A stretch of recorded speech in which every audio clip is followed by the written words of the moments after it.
What's going on, Miami Heat fans? It is your boy Ernest, and I'm back again with another Miami Heat video. First and foremost, guys, sorry I haven't posted any videos the last few days. Been out of town with the family. Some much needed R&R, so definitely glad to have that. And guys, don't forget to show some love on this page. Hit that like button, comment, share in your social medias, hit that notification bell so you can get all my latest updates, and most importantly, you gotta hit that subscribe button.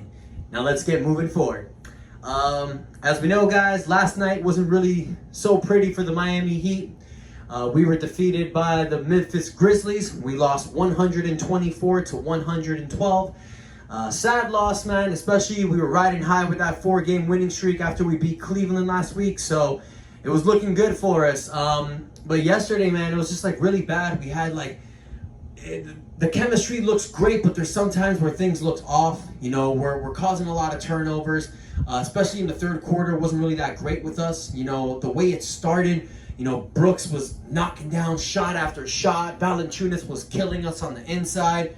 So, I mean, there was a lot of ugly in the games, and it sucks that we lost, but let's go ahead and take some positivity, because that's what I'm all about, guys. I'm all about the positive. You know, the glass half full. I try to see the bright side, especially when we lose games. And one of the bright sides I saw was Victor Oladipo. In his first 2 games, he didn't look that great. You know, he's getting accustomed to this new system. And when a guy gets traded in the middle of the season, it's really hard because you're learning a brand new system and you're just thrown in there and you have to produce. And Victor, from his first game that he started with us, he's been starting. So, not incredibly easy. I get it. You're a guy that averages 20. Why can't you do that here? Well, it's because we have a lot of scoring options on this team. So, he needs to find his role. And I think he did so, man. He scored 16 points, grabbed 6 rebounds, 2 assists. Very solid numbers for a guy like that just coming into your system. So, I was really liking the things that he was doing. One of the things I was loving, man, was he was so aggressive on the defensive end. And that's what you want to see with Victor, man. I've said it in the past that this is going to be a guard that we have that's actually a lockdown defender. We don't really have that in our team. So it's great to see Victor Oladipo bringing that with us. You know, it's really going to help us if we do a matchup against Brooklyn in the playoffs, you know, because they got their big 3, and defensively, we got to stop them with our big 3. And that's really the way you're going to beat a team like Brooklyn, like I've mentioned in the past. So a couple bright sides in the game, you know, besides Victor Oladipo, you saw Jimmy Butler knocking down 28 points, being the leader that he so much is with this team. You had Bam Adebayo knock down a triple-double, 18 points, 10 rebounds, 10 assists. You had Tyler Hero coming off the bench with 19 points. You had Duncan Robinson. He's, you know, looking back like he did last year, you know, knocking down 14 points, knocking down 3-point shots for you. So everything is looking good with this team. I see nothing but positivity. Yeah, we lost to Memphis, but, you know, Memphis is a really good team. They're on the rise. So you win some, you lose some, on to the next one. We're 6th seed. We're just a game down from the 4th place. I've said it before, guys. If you're thinking that the Miami Heat is going to score one of these top 3 seeds, think again. It doesn't look like it's going to happen. You know, really it looks like we're playing for the 4th seed. You know, I really think that's what it's going to be. Hey, I don't mind staying at 6, because if you have 6th seed, you got to, you know, I mean, honestly, it really doesn't matter, because Brooklyn, Milwaukee, and Philadelphia, they're trading around the seeds, so it really doesn't matter. You want to get the 4th seed because you want that home court advantage in the first round.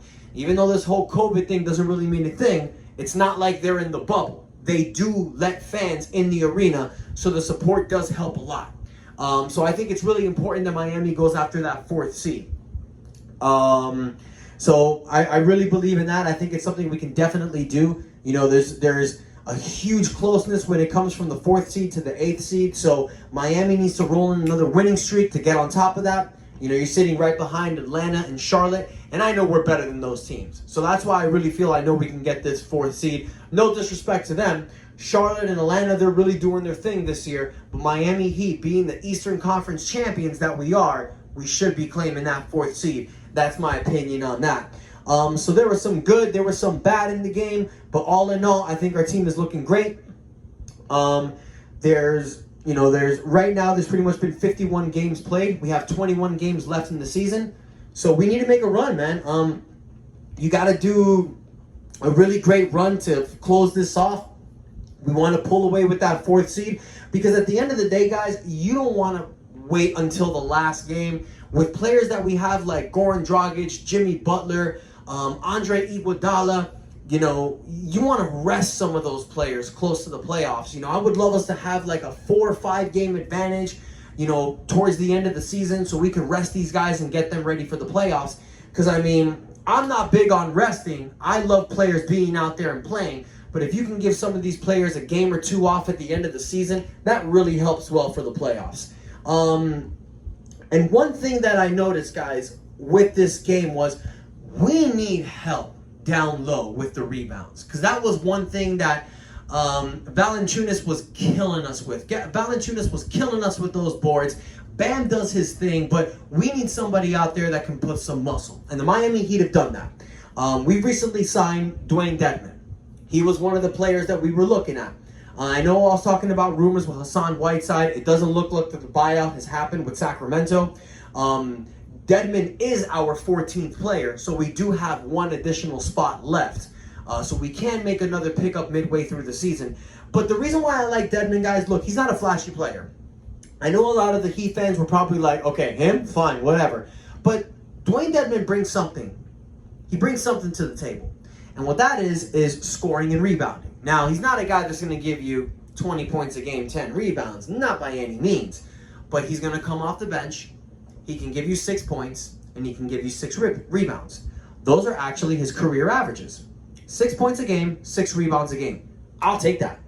I'll definitely take that. Give me those, grab a block, hit a 3 here and there. That's doing your job as a backup center. Now, I know we have Precious Achiuwa there, but in reality, Bam Adebayo is really technically our only center.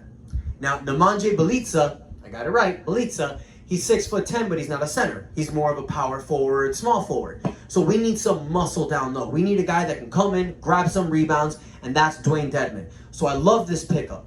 And the reason why I love this pickup, guys, because in the trade deadline, we got rid of a lot of our bigs. You know, we got rid of Kelly Olynyk and we got rid of Myers Leonard. Those are 2 7-foot players. So we need some size down low. We got it with Dewayne Dedman. So that's a great signing. I love that signing. I think he's going to be a great addition, especially with this Heat culture. Let me know what you guys think about that signing.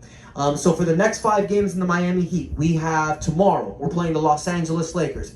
NBA Finals rematch. But LeBron and Anthony Davis are not playing, so I expect the Miami Heat victory. No other reason why we shouldn't win this game. We beat the Lakers earlier in the year when they had LeBron, so this should be an easy win.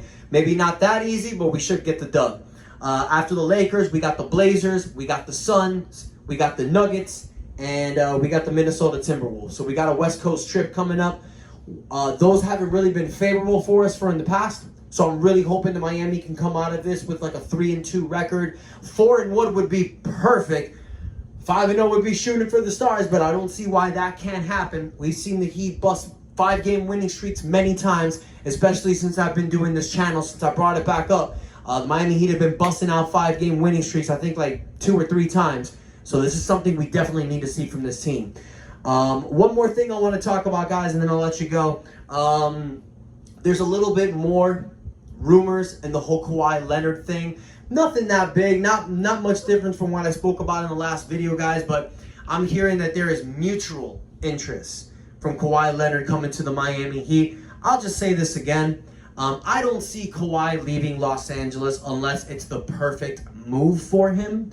Reason being is because he's from LA. He's got a really great team. He's got a good coach, you know, with Tyronn Lue.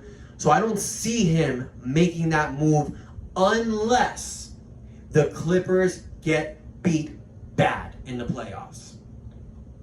If you see the Clippers have the same type of showing in the playoffs like they had last year, which is not even making it to the Western Conference Finals, I would not doubt it if Kawhi Leonard left.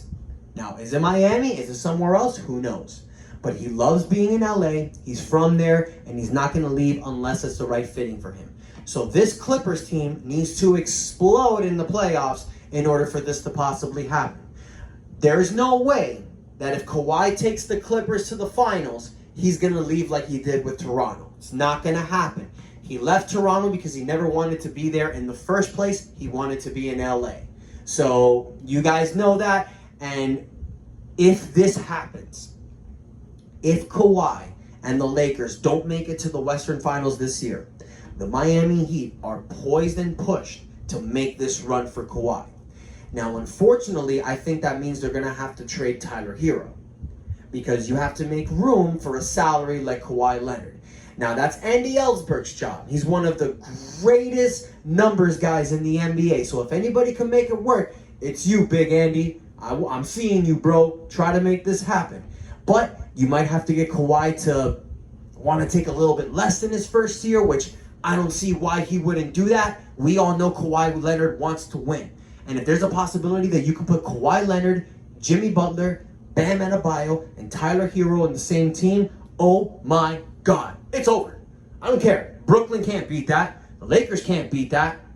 Nobody can beat that. Miami Heat all day, baby. Now, if you don't believe that, tell me. Tell me why you think a team like that wouldn't work. Why a team like that wouldn't win at all. Because we saw last year, this Miami Heat team was one player away from winning it all. Kawhi Leonard would bring it for us. So guys, let me hear what you think. Let me know your feedback. It's really great being back on this channel and bringing this Miami Heat updates for you guys. Let me know what you think. Hit that like button. Comment. Let me know what you think. If it's positive or negative, I don't care. And foremost, guys, don't forget to hit that subscribe button. Hit that notification bell. Show me that love and support to grow this channel. We're trying to make a goal of 500 subscribers by the end of the year. Trying to get that, but I need your guys' help. So thank you. Appreciate you. And until next time, it's your boy Ernest out. And that's enough said.